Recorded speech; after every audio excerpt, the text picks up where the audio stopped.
Get ready to come with us on an incredible journey into the lives and the hearts of the people that we've encountered this week. You're going to see and hopefully feel what we did. That is the joy and the intense sorrow of some of the people around this country, the kids in particular. So brace yourself for an emotional journey throughout the heart of Australia. We're on a mission to save the lives of 1,000 kids with help from people like you. And for you, it starts by making a difference for one.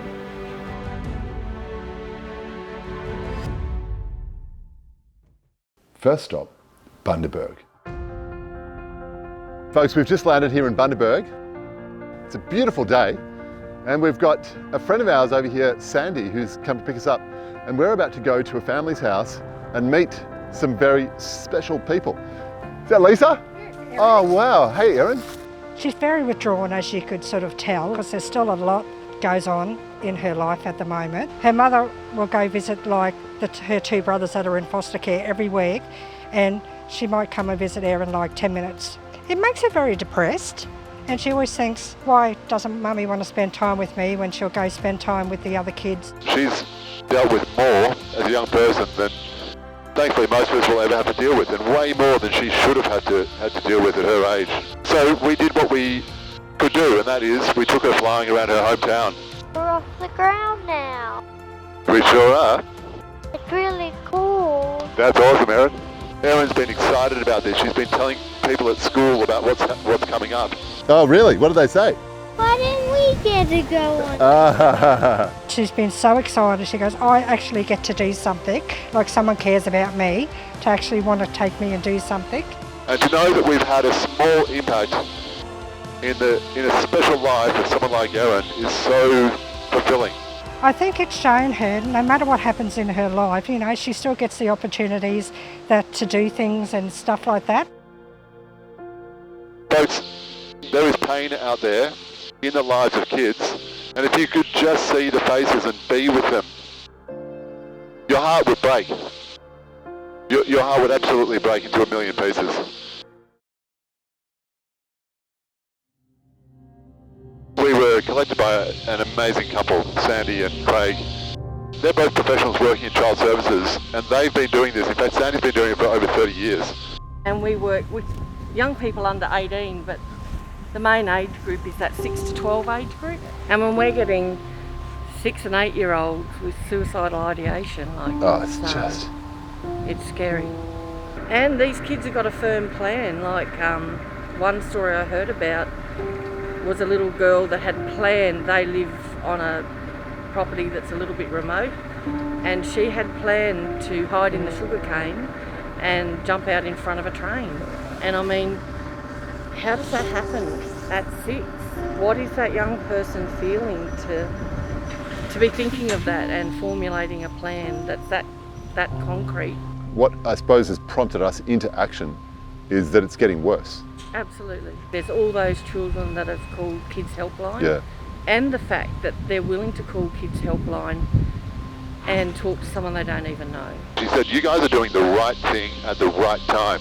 She made it really clear how important this is. And I'm really grateful for her for having made the time to come and see us and share that information with us. The only way we are going to make an impact is by all getting together and, you know, working on initiatives like providing mentorship in schools. And it's certainly the way forward as I see it. She's in child services every day working with people, helping families, helping kids out of very difficult situations, and she's offered to throw $3,000 into the tin for Kids+Champions, which will then go to Kids Hope. Can you believe that? I mean, she's already doing the work, and then some. Now she's throwing money at it as well. Just the most generous-hearted person.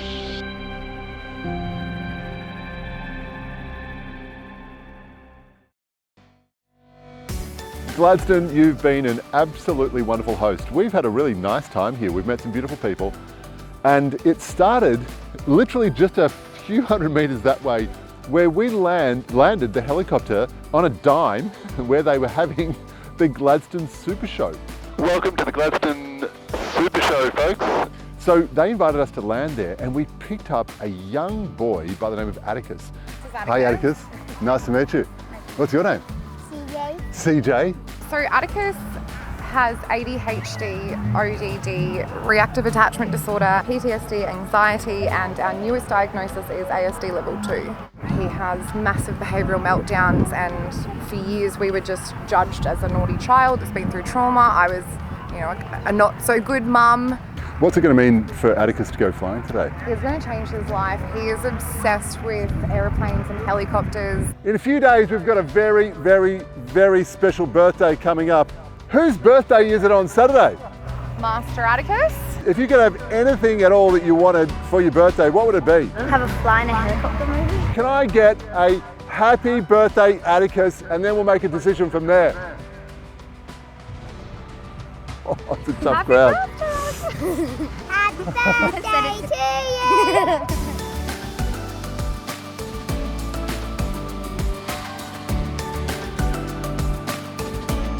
Looks really cool. It's pretty cool, isn't it? And he was smiling like nothing was a problem. And it was just such a joy to bring that to him, knowing that in the rest of his life there's so much pain. So it's been a really, really long journey for us, and we're starting to now see the light at the end of the tunnel. I hope you always remember this and think that this was a special experience because you're a very special guy. Thank you. Yeah, we all think that. We're saying goodbye to Gladstone for the moment, and we're really glad that we had the experiences here that we did. But now it's time to take this show on the road. We're heading north up to Rockhampton. See you later, Gladstone. Thanks for having us. You genuinely were really interesting. And speaking of interesting, have a look at this, would you folks? That is amazing.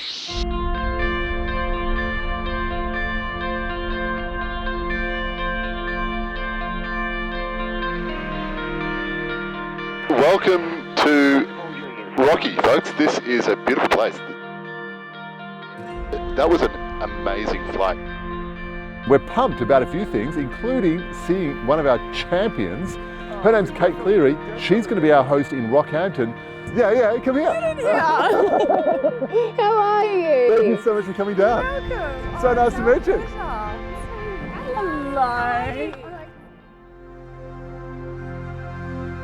We know the extent of the pain of the people that we're going to go and see, and man, it's going to be emotional to spend time with these folks, knowing what their background includes. And I'm just to give you a sense, there is nothing possible in human life that they could experience that would be more painful than what they've been through. It is just the most horrific thing I've ever encountered in my life.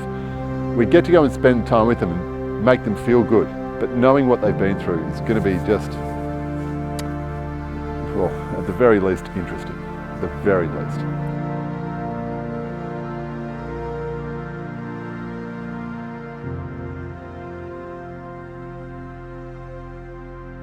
I got a phone call that night, it must be about 7:30, from one of Karen's workmates. And she said, have you spoken to the kids tonight? And I said, no. She said, hasn't Saul rung you? I said, no, why? What's happened? She said, it's not good. That's how I found out Karen was dead. It's all right, Granny's okay. Okay. They haven't experienced a proper childhood. What they've seen and been witness to and been involved in is not normal by any standards. She's just worried that he will break out and come and see them in the helicopter. We had to put all crimson doors on this house for the girls. Lara won't go from her bedroom to the bathroom without putting every light on. I was terrified. These types of events, I think, have a much more positive impact on them than they let on. People who they don't even know care about them and are thinking of them, what they've been through. Whether it has an impact today, but I think as they think about it, even in the coming days and certainly over the time in the future, will have a much more profound impact for them. Oh wow, the watermelon mouth. And then upper level, you've gone sort of misty pink. That's genuinely amazing. Who's that? Belle. And? Gaston. Gaston. We learned the other day that it's okay to make mistakes. Very good lesson. We've always maintained from day one that will be Lara is the one we have to most keep an eye on. And Saul is carrying issues different to what the girls are having as well. A lot of self-blame for things to have place. They're all dealing with a lot more than people are aware of. We're going to go in the helicopter. So when you're up in that sky, you're closer to Mummy, you can wave.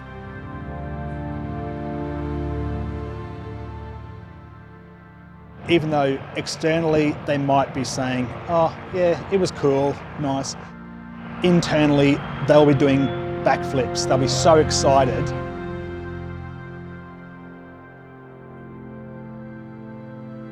It just made sense for us to create a blended family approach. If we didn't do this, then who knows where the kids would be, and that was just never going to happen. There was never a doubt this is what was going to happen. It was only a question of how to make it work. And I wanted our house to be filled with laughter. I wanted their friends to be able to come over and play and hang out, as long as they're just having fun and having a childhood, which is what they haven't had before. We spent some time with them, which was really, really special time. We discovered the hurt, we discovered the pain that they'd been through, and we lifted their spirits.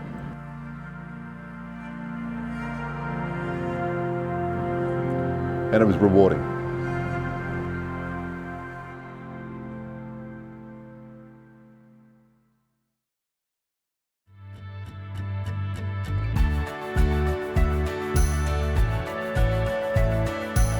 We've just had this incredible experience. We landed on the oval of a school in Berserker, Rockhampton. We do have so many vulnerable kids in our school, but it's just wonderful to share it with everybody at our school. We were just inundated with literally dozens, if not hundreds of kids from the school.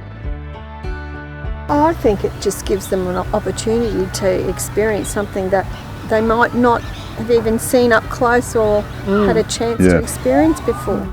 They were just so wrapped. It was their first day back from school holidays. Hi guys. Hello. You know a lot about motors, huh? Yeah, that's cool. Hi Jade, how are you? Hey Jade, thank you so much for coming out to see us today. What's your favourite place so far? Oh, are you kidding me? Rocky. I actually got a chance to speak to the entire school at their little assembly that they planned for us.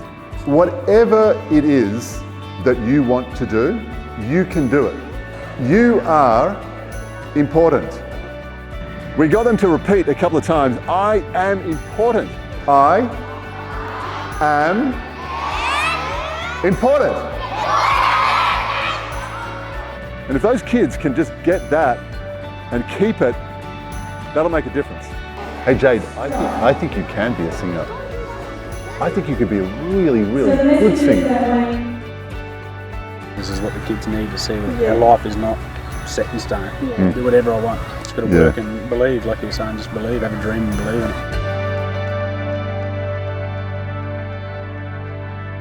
it. You and I have now both witnessed the extent of the problem for kids around Australia.